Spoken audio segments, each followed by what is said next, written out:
Hi, everybody. This is Chloe Hudson with World Peace Projects. Thank you so much for joining me. So today we're going to do a class on the never-ending story of timeline clearing.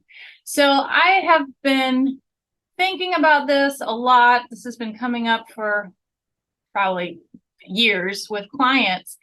And I have found that it is extremely common and it's a bit insidious that when we're doing the work to go back and clear our alters, if you know what that is, your aspects, your soul aspects, even past life timelines, whatever, there is a trap and a misleading of very false holographic insert simulation timelines that are readily available and on offer for you to access, view, work in that are not real.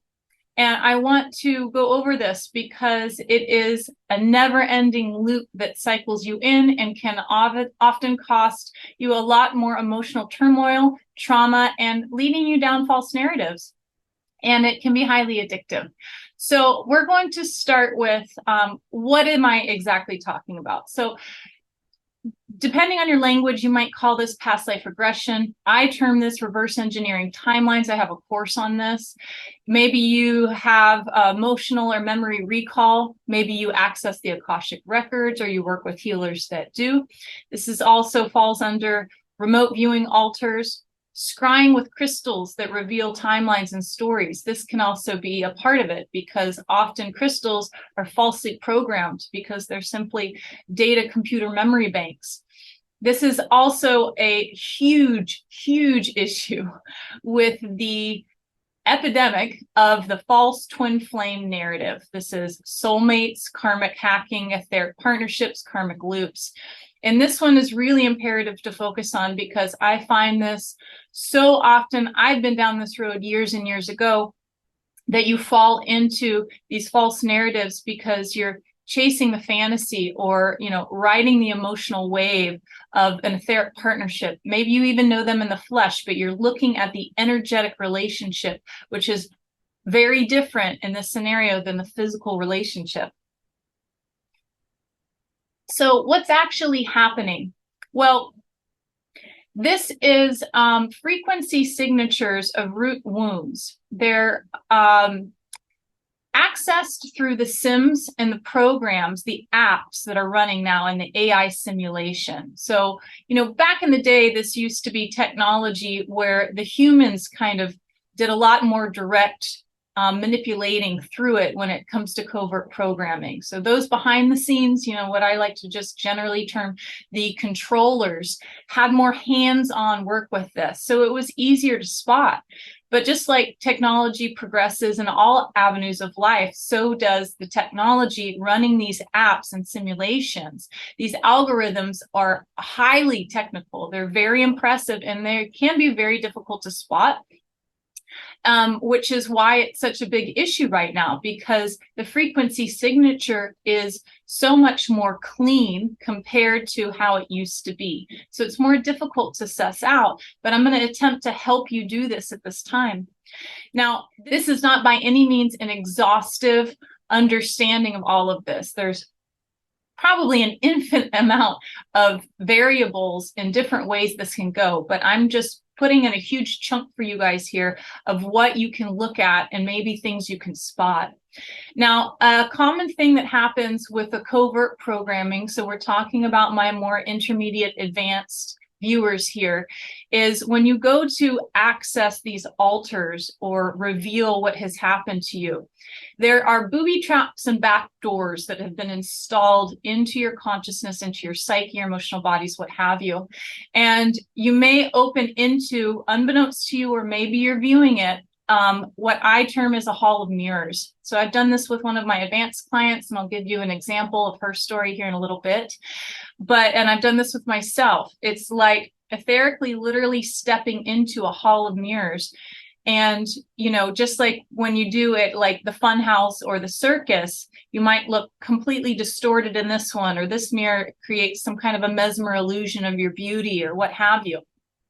Each one of those mirrors can be an access point or a portal to a whole timeline Sometimes they are real, but most of the time they're false narratives that are built on the potential of what you might accept through your experience of your emotional state, through the wound that it's anchored into. Now, one of the general ways that I'm gathering that these Sims and AI programs are basing this on is it's connected through the collective consciousness to create any storyline or experience or potential alternate reality or timeline that matches and resonates and that you would accept through a familiar emotional root trauma or trigger.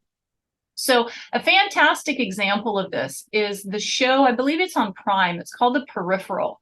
This is an excellent example of how these storylines are created. Now, of course, in these types of shows, just like The Matrix, they're physically plugging you in to go access that dimensional reality or experience. Our experience on this plane is when we're plugged in, it's more etheric. It's more through the consciousness. You're not physically going and sitting necessarily, you might be, in the jump seat, right? And getting plugged in and moving into those timelines. This is happening through your consciousness. So in The Peripheral, there was a scene where the sister who has permission to go use this tech to access an alternate reality is talking with her brother and explaining a situation about a man that she's dealing with in that realm. So for us, we would say this is us accessing the etheric or psychic realm, and you coming in contact with another human or etheric being. And in their relationship, they're starting to muster up vulnerable emotional feelings, which is very common in these false twin flame narratives or these soulmate stories, or, you know, all of this type of stuff when you're accessing any kind of love bonding relationship in the etheric, even if this is you viewing a past timeline. And her brother has been trained through basically a type of special forces with his, what I'll call platoon or his group. Though his training, his military training is very AI based. So a lot of their training and the tech that they have installed in their body connects the entire group so they work more efficiently as a team. And the sister is explaining to the brother that she's starting to have these feelings for this man in the other dimension. And she's wondering what this is. And he says to her, he says, be careful. We term this the haptic drift. And I had to look that up. I've never heard of the word haptic. So haptic is a sense of touch. It's the act of driving something along or the velocity of current. So this apparently etheric, intimate, karmic link up that she's feeling, she's misconstruing this haptic drift, this overlay in exchange of their etheric connections, consciousness, and energies that's blending, because the Sims and the AIs are using the collective consciousness. So when you think about that, if we're all in one boiling pot, we're really in close counters. It's a very intimate stew. And when you're having these types of experiences, because the etheric realm is so boundaryless, the emotions and feelings kind of bleed through each other, which can easily integrate itself into your emotional body, your sexual body, and you feel now bonded with this person in a way that you might logically misconstrue or emotionally as a romantic, intimate connection. Though if we're going to look at it more science-based, or what's happening, what's the biology or the anatomy of the situation, is that their consciousnesses are bleeding together. So how could you not have that feeling of, you know, oneness with this other being in an intimate way? Because that's a very intimate experience, even if it's not sexually based. And when I heard the haptic drift, that was a huge moment for me, because this is such an epidemic in the spiritual communities. There is so much, been for years and years. You hear tons of stuff about twin flames. I've already done videos on this, that we dive into these fantasies through these etheric relationships and storylines. And it's almost like very often people basically abandon the physical reality of the situation, especially if you've never even met this person, and they dive into sometimes a full-fledged relationship through the etheric. Okay, well, that's all fine and great if you want to have a fantasy for a few, minutes, but what's your real reality? You're choosing to disassociate from your reality in your body to go into something that doesn't exist in the physical. It's not your reality.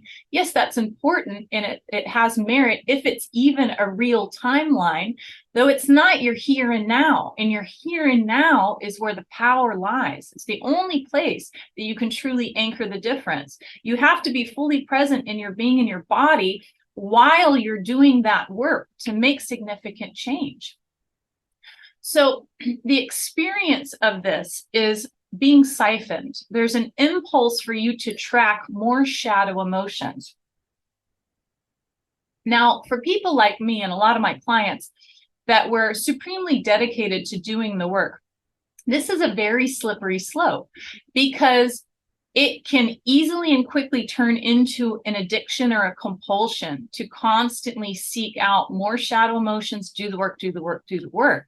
There's always a balance. Of course, we're going to always have to do the work, but we also need time to process and integrate the work and enjoy ourselves and tune back into our physical reality and experience that and allow yourself time to let the work simmer into your life so you can see the merits and the gain of what you've done. There is the addiction of limerence when we talk about tuning into these intimate, etheric relationships.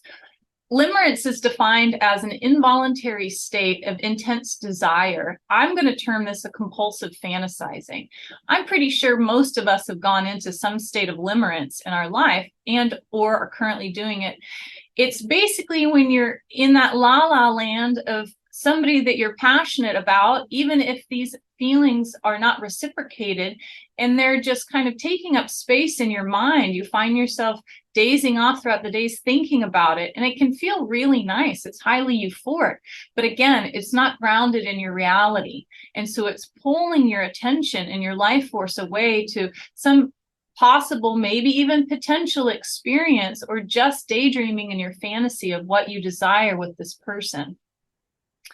Now, Disney has done a supremely efficient and disgusting job of deeply programming this state into a child's psyche and their emotional and mental bodies. Take the age-old story of the knight on a white horse saving the princess in the tower, and look at all of these timelines about love and the way, as a female being raised on this, the idea embedded into my psyche that that's how love or any relationship is supposed to be. Somebody's supposed to come sweep me off my feet, and I'm supposed to not be able to fully take care of myself or need help.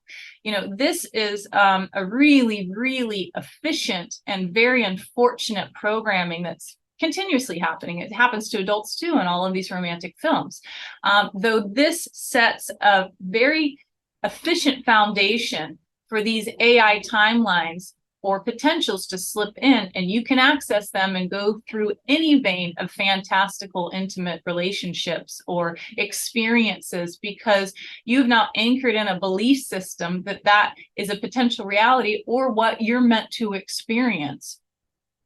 Now, discovering endless storylines within the style of your familiarity. So what I mean by that is kind of going back to, like, are you studying your covert programming? Are you looking into 20 and backs? Are you doing more, basic past life regression? All of these types of things, it's going to curate itself around what feels more comfortable and familiar for you.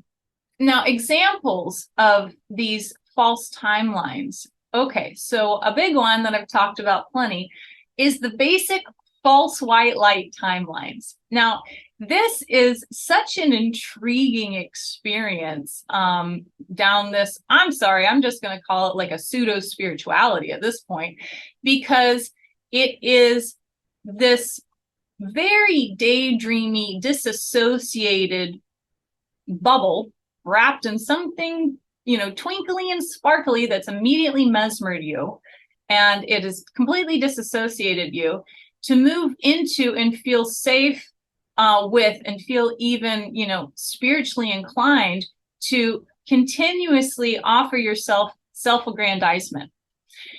These timelines are usually coined with some aspect of your soul that you access through a time life, maybe past life regression or another dimension or the angelic realm or whatever.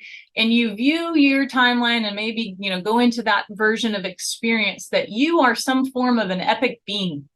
The key here is that you view yourself as exalted above others. Something about you in this timeline, in your aspect, is more spiritual, more grand, more royal, whatever it is. So you see yourself as like the all-powerful, omnipotent being in that storyline. And, if you step back and think about this psychologically, what's happening here is that you're putting yourself on a pedestal, and you're saying, oh, I'm the most important, and this is validated through spirituality. And so you immediately elevate yourself above others. So now, even though maybe you have a dichotomous belief system here, because all is one, and you're ingraining this into your being as a spiritual foundation in the connection of consciousness, but at the same time, all is not one here, because you're a little bit on a higher tier than another. Now, I want to put in a disclaimer here that, of course, we've all had timelines where we've been in a lower class, or we've been destitute, and or maybe we have been royal, or we have been at the top for whatever. And of course, there are very real timelines to access, though right now I am talking about the false timelines and the ways in which they can appear, and ways that you can suss out and think about, is this a trap? So this also goes to the flip side, because in the false white light timelines, which is a very glittery, etheric experience of deep psychological disassociation and delusions, is how I'm going to say it at this point, is there's got to be some kind of, trauma bonding, traumatic experiences. So you can get the gamut. You might get super exalted, royal, aspects or whatever have you. And then you're going to get the worst of the worst, where you've been pillaged, plundered, murdered, raped. You've done it all too. You've done it to them.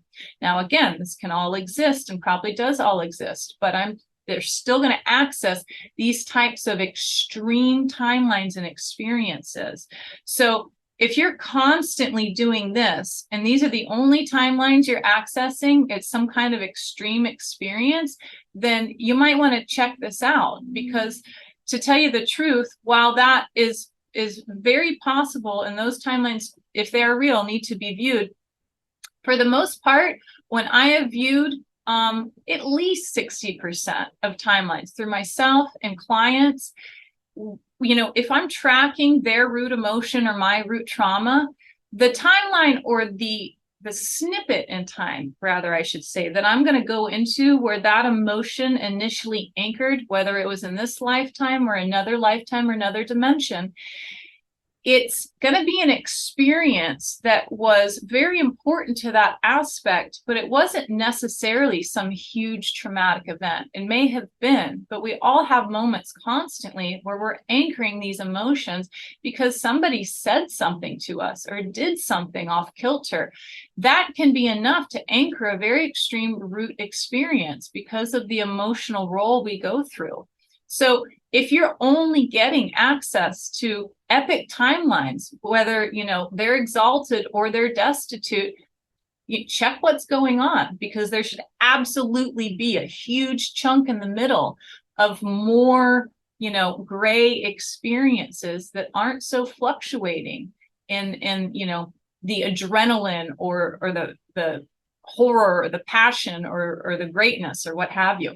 An experience I had with a client where this was very apparent, and I was already looking at this for quite a while, because it, for me, maybe other practitioners have seen this a long time ago, but I started noticing within the past year how much it's ramped up and how thoroughly it can take you down these false narrative veins, and how clean they are when you access them, how much better the algorithms and the apps and the sims have got.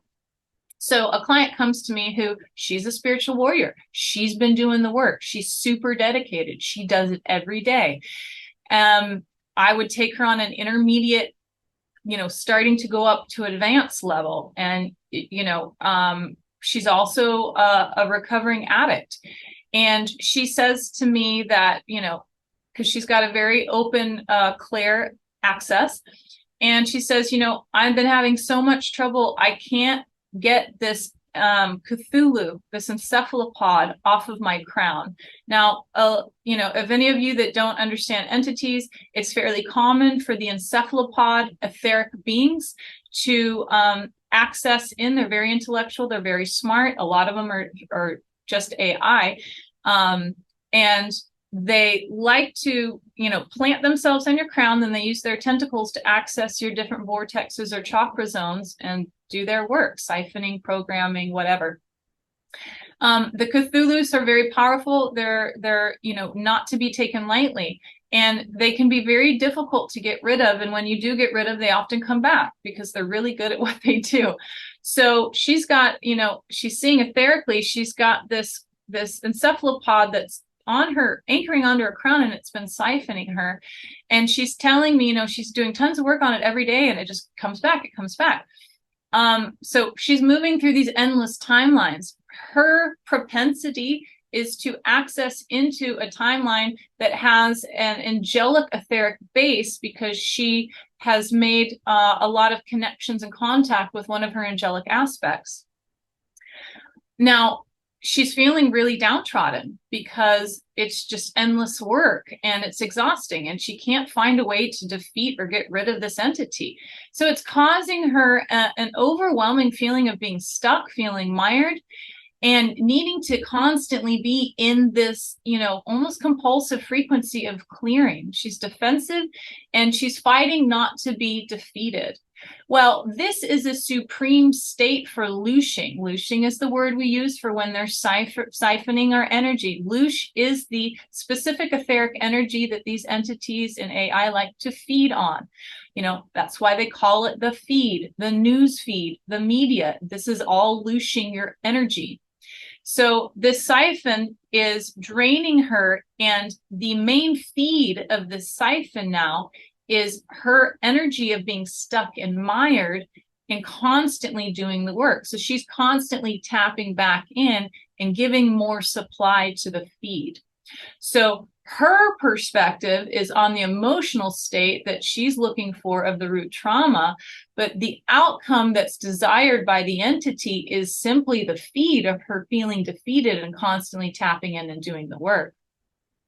Now, another client who is more advanced, she has been daily, diligently, massive spiritual warrior, practicing and looking at the more 20 and back or 7 and back or what have you. There's all numbers of these years and back style altars, and doing deep dives and doing more current timelines, but in other dimensionalities. And we've been working together for years. And I've been telling her for over a year, she'll get into these specific access points in these timelines of 20 and backs and open into the intimate relationships and the massive love bombing and trauma bonding that's happening with that current intimate partner in those timelines, which is very, very common, because when that's really happening, when these experiences are actually really happening, they are absolutely going to link you up with another person for mass handling that goes into an intimacy. And so there's a whole smorgasbord of this stuff, and there's often a very huge tumultuous love-hate relationship, because you're feeling intimate feelings for this person in these dimensions, but at the same time you're both being highly programmed and handled to go against each other. It just turns into this horrible experience in a lot of ways. And then, of course, like life, wherever you're inserted into, relationships are inevitable. And if you're getting into a relationship while you're going through supremely difficult traumas and trials in your life, that's going to bleed into the relationships too. So, different points and blocks in time for her as she's moving through the clearing of these experiences, she'll dive into seemingly endless timelines with that specific person as they're going through all of those love, hate, trauma bonding stuff, doing the work. And then finally, after an exhaustive amount of time, she'll move on to another grouping of timelines where here's another partner, right? It can go on forever. So she's always handled through lovers and different trauma bonding and love bombing. Then they always turn on her, they become a foe, and they try to take her out in these timelines, right? Now, she always did the emotional work and found a way to transmute through love and care. She's very good at this, which was why she was able to finally, detach from this experience and move on to the next chunk. Another thing that has happened with a client, and this was years ago, was she's being shown false, or I was being shown false timelines through clients through her access to false timelines. So let's say a client, if you're a practitioner, approaches you and has a story on offer, right? Now, of course, you want to please your client. You're going to dive into the timeline that they're addressing. And if you're not, a very experienced, or you're a bit unsure or insecure practitioner, if you don't gain access or cannot view the timelines of the aspects that they're speaking of, you may feel inadequate and like you're letting your client down. It could be embarrassing. And at the time when this was probably about 3-4 years ago, she brought this storyline to me. And the first session, I accessed it. The next session, she came back, and it was partly like I wasn't seeing much at all. And it was also an awareness that this viewing of your timeline, it's more like an addiction. You don't need to be viewing this. It's like she was vicariously living through the aspect because the aspect was exalted in her power, even though it was shadow power. And at the time, I felt that I wasn't doing my job well. Coming full circle years out, I realized, no, I was doing my job just fine, but I wasn't clear at the time that that's a false timeline, which thankfully is why it was blurred out, because, I wasn't getting anything real. So how do you spot these? Here are some super basic examples. And again, this is all about frequency signature reading. If you're interested in learning how to read frequency signatures, please look into my course. So let's give some super apparent examples before we move into a little bit intermediate. If you've ever had the experience of tasting a beautiful, succulent tropical fruit picked from the vine in its natural habitat, and then compare that to tasting the same type of tropical fruit that's been imported and radiated, it is totally different, right?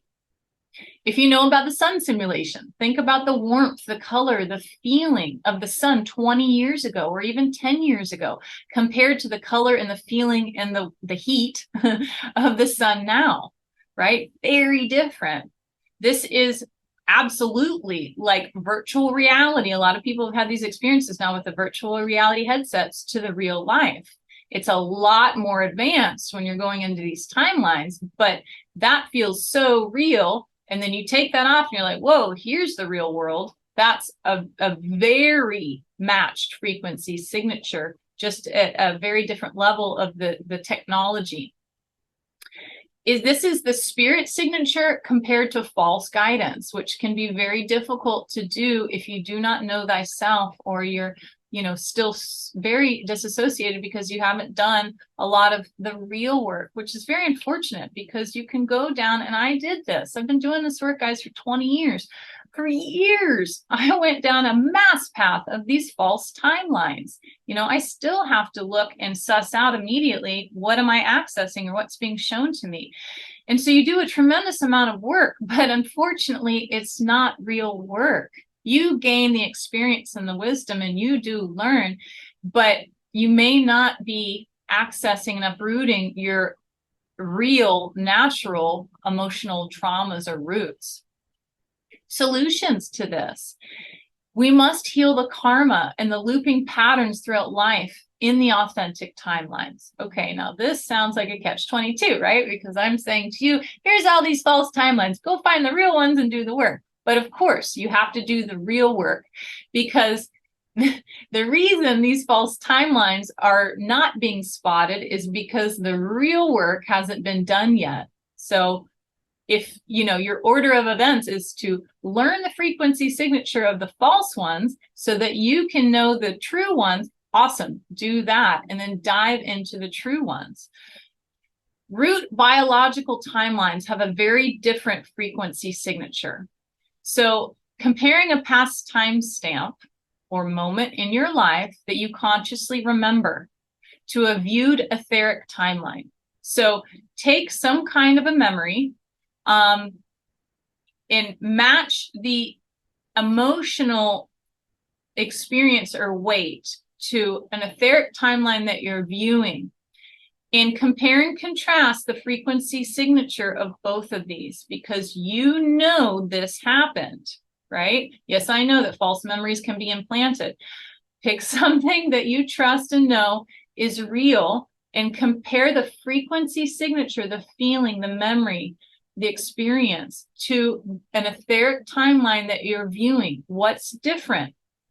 A lot of times, which is super common, is, and especially if you don't have, you know, a lot of clear access yet, you're building on that. When you're viewing your timelines or clairvoyant space, you're simply watching a movie. Maybe you haven't been able to cultivate the ability to feel into the emotions of the experiences, or accessing the thoughts, or seeing behind the veil. So if you're just watching a movie, it's going to be really hard to do, and it's going to be very easy to trick you. It's going to be very hard for you to, you know, feel the emotions of that, right? But that's a huge one. Constantly do that, because in the beginning, the shift in frequency signature can seem very subtle, but once you spot it and you memorize it, it becomes really apparent. View the biological timeline through astral projection and not memory. So what do I mean by this? Okay, so in one experience, you're going to take a memory that you're consciously aware of, so you have all the emotions, you know what happened, you can tap back into it, and you're going to compare it to an etheric timeline where you don't have the memory. You're just looking at and or trusting, you know, that this is what happened because you're accessing it. Compare and contrast that. Okay, new practice, new homework. Take a timeline, and you can do it with the one that you do remember, okay? And when you go into it, you're doing it and accessing it through pure astral projection, not through you going back into the conscious memory and remembering it. Does this make sense? The difference here is, like, you walking into the space, your aspect is there and you're watching. You're going to experience and view the timeline from their perspective and experience, not your perceived experience. You're not going to project or impose your memory of what happened onto how they're feeling. You're going to let them show you, and hopefully let you feel how they're feeling. What are they thinking? What are they experiencing? Then compare and contrast, because it's very easy to impose your memory, which, you know, the more it's been proven, the more we access memory, the more it changes and mutates and dissolves out, the less tangible it gets. So one should always be doing this to actually be able to heal and clear the aspect that's in that timestamp and not your current self. Is when you access these timelines, you know, be careful not to impose what you remembered happened, or what you know, can track back to how you feel now, because your feelings now have had time to process. Theirs are going to be different. It might be the same emotion, but it may be a stronger charge for them, or there may be even more emotions there. Give them that spaciousness, hold space for them to show up authentically for you, and compare this. And when you extract your imposition onto what you're viewing, often if it's a false timeline, the story is gonna take kind of weird turns, or it's gonna start feeling off, or things like this, right? Because the AI is banking on you, feeding them the information to create it as you go. Now, what looped you in the first place? What are you actually tracking? Okay, what's the emotion, if it's an emotion, or this could be a physical traumatic accident or what have you. What are you actually tracking? And look at that as a potential spot where the false narratives are anchoring into and feeding out of to create these infinite loops of false timelines. What root emotions do you keep looping and streaming that feed the holographic sim insert? So again, going back to the client who she's working to cleanse and clear this entity, but she's constantly looping as a byproduct of the experience and the defeatism of feeling mired, of feeling stuck, of constantly having to do the work. This is her loop experience and emotion that is streaming this feed that she needs to see. She can't see in that moment because she's got the blinders on trying to clear the entity. So step back and view, what would they be getting out of this? What are you easily handing over or feeding them unbeknownst to you because you're so hyper-focused over here and not on the bigger picture? See the forest for the trees. Heal the frequency signature in the body. This has to happen in a multitude of ways: physiologically, emotionally, psychologically, mentally, sexually, what have you, right? I've been telling you guys for years now that I started my career a full good 15 years fully into the etheric clairvoyant aspects. That's like me diving into the ocean and saying, oh, okay, I get to see. That's me diving into the ocean at night with a flashlight. All I can see is this much in circumference and maybe 2 feet away. Okay, that's not my realm. I get the tiny little glimpse, right? Stay to your home base, your physical body, your emotional body, your physiological, psychological. That's home base. That's home court advantage. Do that work. And that is the most efficient way I have found, hands down, to date, to clear the etheric energies and hacks and what have you. And if you resist that, I'm going to invite you to look at the part of you that loves moving into the fantastical disassociation that the etheric realm offers. The etheric realm is often a reprieve from our reality. It can be a whole other form of addiction. Maybe you're not using alcohol, sex, drugs, whatever. Maybe you're using spirituality. Addiction is addiction. You can have any type of addiction you want. What are you getting out of it, right? Are you still being realistic as you're moving into, the very metaphysical world? Because that one's huge. Now, how to spot it? There is a huge difference between your emotional response to the timeline that you're viewing and the emotions that are actually felt during the authentic reality-based timeline, okay? So I'm talking about a real timeline right now. Going back to what I was saying about the difference from creating the access through the memory and viewing it and imposing, and this is often very subconscious, imposing your feelings currently and what you remember they felt then onto the situation, as opposed to allowing yourself to view what was happening then for them. Let them tell the story, right? And can you feel the emotions in that now moment? Because another piece here is that the AI is very good at tracking emotions or potential emotions that are coming up in you in real time as you're watching these timelines, and or tracking your thoughts that can instigate emotional impulse and running with that. And maybe you are moving so fast or haven't done enough frequency signature reading to understand the order of events, that this emotion is what you're feeling in response to the story you're watching, not what they're feeling in the story or the timeline. And or this thought has the ability to impulse this emotion, or this emotion has the ability to impulse this thought. That's grabbed and run with, and then creates this whole vein. And because you felt the emotion, you felt the thought, you don't catch it. And so that takes very strategic reverse engineering of the frequency signatures to catch those little moments. So if you don't beat yourself up over it if you catch it, in hindsight. Past is 2020, hindsight's 2020. That's how you start. You catch it after the fact, and then you get better at tracking it back and catching it in now moment. But as soon as these emotions, or even the potential for the emotion or the thought, comes up in you, or your vulnerability to an impulsed emotion, because just like the false thoughts we've talked about, they will impulse the false thoughts, they will impulse the false emotions all day long. And if you grab it and run with it, that's on you. Okay, same deal. So the order of feeling, did viewing the timeline provoke an emotional response, or did your aspect show you what they're feeling in the now moment reality? You will be scanned constantly.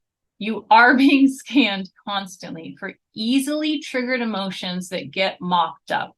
This is just the way it is these days, right? And that's okay, because once you memorize the frequency signature of the false mock-up, just like those of you who have done the work and can now register the frequency signature of false thoughts, think back to when you started to do that. Was that very daunting for you? Was that frustrating? And now it's like piece of cake. You're like, that's not my thought. Okay, nice one, right?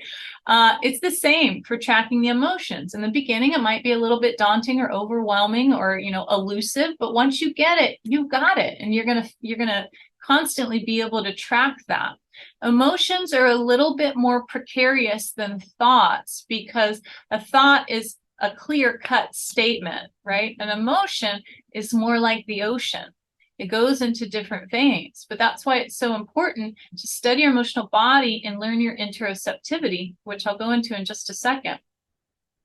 So the constant scanning of easily triggered emotions, or even easily triggered thoughts that trigger your emotions easily, right? Like maybe you've got statements that were said to you as a child that always make you feel sad or ashamed or angry or what have you. If they can impulse that thought, even though it's a false thought, it's going to bring up that emotion that triggers it, because you haven't done that work to heal it, right? Now they've got the emotion and they run the gamut. So, it works like this, but these are the programs and the apps constantly running in the background, right? And that's just the way it is, but you can find them and shut them down, right? Even if you've run off into some storyline for a week or whatever, and then you kind of shake to it and you're like, damn it, happened again. It's okay. That's the way it is. You're perfecting your art here, right? So using interoceptivity, which is your body's ability to feel your internal processes. This is, I need to pee, I am tired, I am hungry, I am thirsty. That is all baseline interoceptivity. You can work to advance your ability to, use your interoception to really read into what you're feeling in your body. And when you're very good at interoceptivity, you will really be able to pinpoint frequency signatures of false emotions or what have you, or at least you'll be able to access the emotions more readily, track where you're feeling it, and kind of go into what is it. That's a wonderful, super imperative tool to have when it comes to working into mastering the art of frequency signature reading. Now, remember, frequency signatures are always proliferating and advancing, because the AI just exponentially accelerates on itself. So mastering this, I don't know, that's a tough call, but working with it, I guess mastering it doesn't mean that you know all, supreme all, but getting the hang of it so you can stay on par, interoceptivity is imperative. And I have a class on interoceptivity. It's $10 on my website. So belief system based. What are your belief systems? Now, belief systems can be a lot more tricky to reveal. A belief system, in the way I'm going to explain it, and I've experienced it, is an umbrella package of different emotions, thoughts, and experiences all clustered into one that have now created a certain belief system. We have positive belief systems, we have negative belief systems.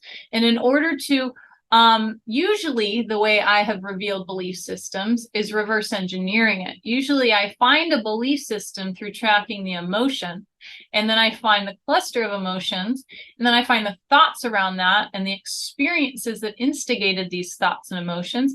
And then I have, one of those like mild revelations of the entire belief system. Maybe you already know your belief systems, this could be like, stealing is a sin, right? That's a belief system. This could be, if I eat bread, I'm going to get fat. This could be, I can only make money if I work really hard and for 65 years. That's a huge belief system. How do you find yours? Are you going to just know what it is because it's been ingrained in you, and maybe you've even been staunch on it until you're realizing that doesn't serve you anymore? Or is it because you're just getting access to a little emotion or a thought that opens up into a bigger packet? But belief systems are really common places that these apps and AIs track and tap into emotions, because to have a belief system anchored into your system means that these emotions, the whole packet, right, which is a part of it, the emotions and the thoughts and the experiences are lodged in there real good. And they can always be accessed because you anchor and harness that belief system. Where opposed to, your just everyday emotions and feelings can be fleeting and come in like the wind. They come in like waves, right? What's the difference between your emotional response to a movie or show or a book, a story, compared to a real life situation, right? Now, this one's a big one, because we can be carried away through books and stories and shows and movies. These days, I've noticed, I was just noticing this, last week I was talking about it, that all of the movies that I was trying to flip through on YouTube or Netflix or whatever the other night, every single preview I watched was completely void of emotional response. I was just shocked by it. Just a whole bunch of show, and there's no emotions, even though the characters are going through an emotional experience, right? Usually something very traumatic. I have no emotional response to this. It's just numb. So that makes it easier at this point to see it. But thinking about when you're carried away, especially in these adrenaline rush type experiences, in these movies where they're really pumping up the music and something happens. And then when you pull out of it, look at the difference between how you felt, and we're imposing into that hard gazing of the situation of the movie, the story, the book. Compare that to how you actually respond or react or feel about life situations, and find the difference here.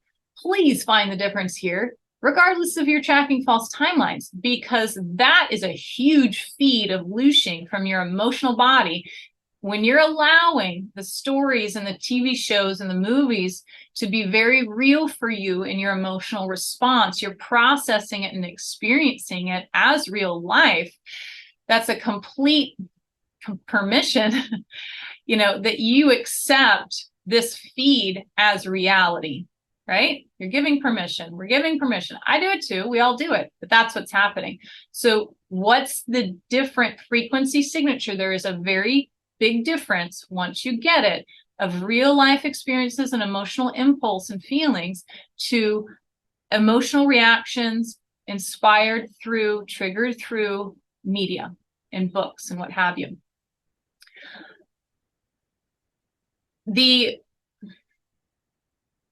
often the false triggers have that intense adrenaline-based, doomsday, grief-based experience, right? Because that pumps more loosh.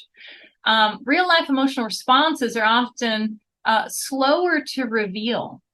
This is another thing to remember with the real timelines compared to the false timelines. You know, humans have an incredible ability to hide and cover, even before it happens, like knowing what's coming, the true emotions, the transparency, the vulnerability of what's happening, what you're feeling in that moment.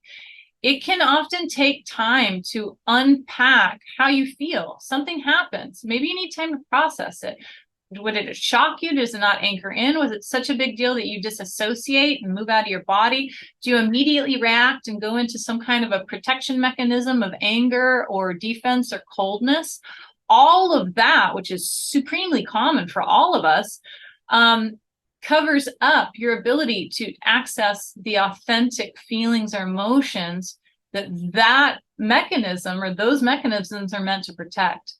That often takes time to unpack. Some people might not know how they felt for years. They won't even realize that things affected them because they remember it as being fine, because the emotions are way deep down. Just like a movie, it's pretty instant, right? And a lot of times in these false timelines, it's also very obvious how you're feeling. But if you're viewing an authentic timeline, regardless of its timestamp, regardless of its future, if it's another dimension, if it's your past, if it's this life, but 10 years ago, you're still you know, you still are going to have to unpack that. So it should be very common that the aspect is not sure of what they felt or how they're feeling, right? And maybe you guys have to work together to reveal that, or that you see it empathically, right? So it shouldn't be just all on a plate for you. You're still discovering. Just because you've discovered the timeline doesn't mean that everything will be clear as day in the timeline. And if it is, double check, triple check. Why is it so obvious and apparent? If it was that obvious and apparent, then, you know, why didn't the aspect do the work then? Maybe they don't know to or didn't want to, but it still should be, you know, hidden variables that you have to track, because that's human nature. That's psychological nature. So solutions to revealing these false timelines, again, clear the traps of emotions.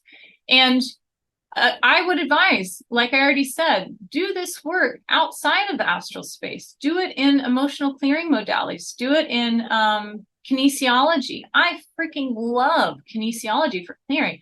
I really believe that the most efficient way to clear certain pathologies and experiences like PTSD is through kinesiology. It works fast, it's effective, and it can transform somebody's life that's been dealing with this stuff, because the body has memory, right? My advanced client that I was just talking about read a fantastic book that she turned me on to, and there was a line in this book that the guy was talking about how in nature, animals have such an efficient technique to clear their trauma immediately. So when something happens to them, let's say a bear gets into a fight, right? And they're mauled, they're hurt, there's a significant physical trauma in their body. They will always, all animals do this, they're going to shake it off. They're shake it off immediately. That shake clears it out of the physiology, right? Humans don't always do that. Animals always get up and shake. You know, humans think they look real weird to shake it around, right? But that is a very efficient, very immediate way to clear the trauma out of your kinesiology. Work with the physiology, right? It's huge. Work with the emotional body. Start there, especially if you have a propensity to always focus on the etheric, because again, is that an addiction? You have many bodies. That's only one. You have to do the work in the emotional and the physical and the mental and the sexual, on and on it goes, right? And especially if you've been trying to clear those timelines for that specific experience or emotion for years, maybe that's why it's still there, because you're only looking at it for one little slice of the pie. So the client that was stuck and mired, and constantly being triggered to do the work. Her solution was to shift her frequency to play, to safety, feeling joy, allowing herself to be lighthearted and fun-loving. Now, this works for her. All of us need this in our life, right? We have to have a balance. We have to have a balance of doing the work and enjoying the fruits of our labor. This will work so efficiently for her, especially because she is a spiritual warrior and she's done a tremendous, copious amount of work. So she's not at risk at, sitting back on her laurels, ignoring what needs to be done while lollygagging and playing around. No, she needs to move into the delight and the happiness and the exuberance of life because she's been so serious and doing so much for so long. So that is a massive shift in the reality. It's like, put it all away for a while and go play. And when that comes up, if that's a theme for you, where you're noticing you're too hard on yourself, or you're just really ingraining, my suggestion is always, what did you love to do as a child? What did you absolutely love to do as a child? Go do that. Go feed the inner child. As silly as it might seem, let yourself do it. Okay, maybe you have to do it in private. Maybe you want to go eat a bowl of spaghetti with your hands and get it all over your face. Maybe you need to go, dig your toes into the sand. Maybe you need to dance. Maybe you need to play. When I was doing this for my inner child, one of the first things I did was get her a stuffed animal. And I let her pick it out. I let her tell me what color, which one. She picked it out. She picked the embroidery. And this is my inner child's stuffed animal because she loved those dolls and toys. I did it for her, right? Very important. Now, the client with the false twin flame 20 and back type experiences, her solution, because her compulsion and habit is to constantly heal others. She's constantly, which is very common in this line of work, for those of us that just wear our heart on our sleeve, constantly doing the work for others at the sacrifice of herself, her time, her life force, her energy. She's also a mother. So, that's kind of ingrained into what parents do. You give of yourself, you sacrifice yourself for the betterment of your child. So this woman is doing a tremendous amount of work for, these handlers and these people that have done heinous things to her. Even if they're false realities, we still have real emotions in response and reaction to what we're viewing and experiencing, because the mock-up of this can be very real feeling. The trauma, all of it feels real. So her solution is to heal her codependent tendencies. Understand, what is she gaining? What is actually conditional about her trying to do their work and heal them through love? That's how she keeps getting looped back in. Again, extract the metaphysical experience, put it to the side, because often, just like with the false white light, this is often a mesmer, right? We love the fantastical. But I have found, for as weird as this is going to sound, the more I can anchor into the reality, the more realistic the metaphysical becomes for me, and the more tangible it is, right? Proof is to thyself. Truth is a perspective, in my experience, of your vein of observation and experience. Your own perspective, your own truth can vary very differently. I don't care sometimes what facts and figures say, because where did they come from? And I have my own, right? So truth and proof is elusive.